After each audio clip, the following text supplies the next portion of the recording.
Currently, one of the best ways to maximize damage in Destiny 2 is by combining a high DPS weapon like a linear fusion rifle with the mod Font of Might. Assuming that you already have a buff and a debuff applied, Font of Might adds an additional 25% weapon damage whenever you synergize your subclass with your heavy weapons, allowing you to hit bosses like a truck. Yo, what's going on, guys? It's G Miners here, and in this video, I'm finishing off a little mini-series where I've been going over the best DPS stasis builds in Destiny, and if you guys do want to see the previous Titan and Hunter builds, those will both be linked in the description below, but today, we are focusing on warlocks. As you've probably already seen, with this build, we are going to be rocking Ager's Scepter as our exotic weapon, which can pretty much be used as a primary weapon if you ever wanted to run something like double special with the build. And then for our heavy weapon of choice, we have Reed's Regret. Stasis is notoriously easy when it comes to proccing and maintaining the buff provided from Font of Might, which is exactly what this build focuses on. Elemental shards we create will constantly be tracking to us, giving a full 21 seconds of the Font of Might buff, which means we are going to be able to refresh this when teamed up with Titans using the build that I also have linked below. Either way you look at it, we have two of the best DPS weapons in the entire game, and are throwing this on the best subclass for crowd control and ad clear as well. Just by freezing or killing a red bar, everything nearby is going to get flash frozen, and from there, the shatter damage we deal is going to chunk the health bar of even the tankiest enemies in end game content. As always, if you guys do enjoy these build videos and you want more like them, especially next season, make sure to drop a like and sub down below. Only 17% of you guys that watch these videos are actually subscribed, so click that red button, and let's get into it. Starting off with our subclass, even though Winter's Wrath isn't the best super, we're going to be able to use this for special finishers, and for Ager's Scepter, if we do have ammo, we can just use this for the 80% damage boost against enemies. For endgame content, Healing Rift tends to be your best option to allow you to heal through some damage during ad clear. And then lastly, the only other option you have for your main abilities is going to be your grenade. Cold Snaps are going to pair with our exotic gauntlets with the build, so make sure you have these on, and then with these, we are also going to get 2 full grenade charges, which is super nice when we throw down turrets. For our first aspect, we are running Bleak Watcher turrets. With this, we are now able to hold in our grenade and transform it into a stasis turret. This will automatically target enemies and will apply slow stacks, along with dealing a small amount of damage. And then with enough of these slow stacks, enemies will eventually fully freeze. In my opinion, there really isn't ever a time where these aren't helpful. Even when running Cold Snaps as a super strong option, there are going to be times where a longer lasting stasis turret helps us out more, and this will also allow for easier ad clear in most raids and other end game activities. Second to this is the Aspect Glacial Harvest, which is going to allow us to create stasis shards anytime we freeze an enemy.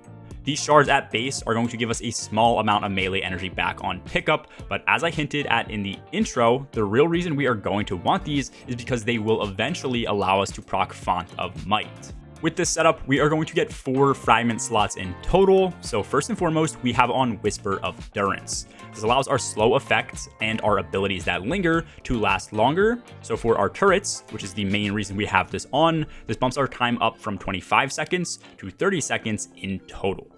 Whisper of Chains is also going to give us a 40% damage reduction anytime we are near a frozen enemy or a stasis crystal. Since we will be freezing enemies constantly, this should apply to us pretty often, but anytime we are close to enemies, which is when we take the most damage, this will definitely help keep us alive. Whisper of Torment is a fragment that gives us a ton of grenade energy back. Anytime we take damage, we're going to get 4% of our grenades straight back, which can proc once every second. So assuming we constantly take damage, this is a grenade cooldown of 25 seconds. On top of this, whenever we are critical, this jumps up to 16.7% per hit, which means we could get our grenade back in just 6 seconds of taking damage. So either way you look at this, it just helps us build our grenades pretty quickly. Lastly, we do have on Whisper of Conduction, which now allows the stasis shards we create to track to our position.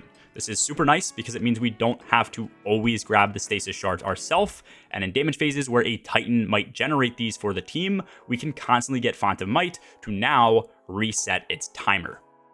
Osmiomancy gloves are the reason that we opted for Cold Snap grenades. These are going to give us 2 total charges with Cold Snaps, which is going to be 2 turrets off of rip.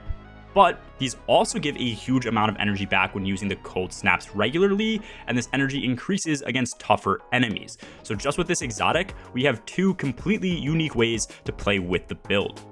The weapons that you are going to want for this setup, as I mentioned, are going to be Ager's Scepter and then a Reed's Regret. For Ager's, this is going to be much easier to get, but you're going to want to make sure you have the Catalyst, as this is what gives it an 80% boost in damage. Ager's is mostly going to be used for ad clear against tankier enemies, which is where the Catalyst comes in clutch. But if you do end up in a damage phase with a full super, this weapon should be dealing upwards of 75,000 damage per second, which is on par with some of the best linear fusion rifles in the entire game. So this is a great way to get in some bonus damage there, and it's still one of the best weapons in the game for ad clear and crowd control. Reed's Regret, on the other hand, is going to roll with triple tap, firing line, and then the origin trait Viced Stinger. This combination is going to allow you to constantly deal damage during a DPS phase, because triple tap returns a third of your ammo for free, and Viced Stinger has a chance to completely refill the mag from reserves, making it very easy to bypass your reloads.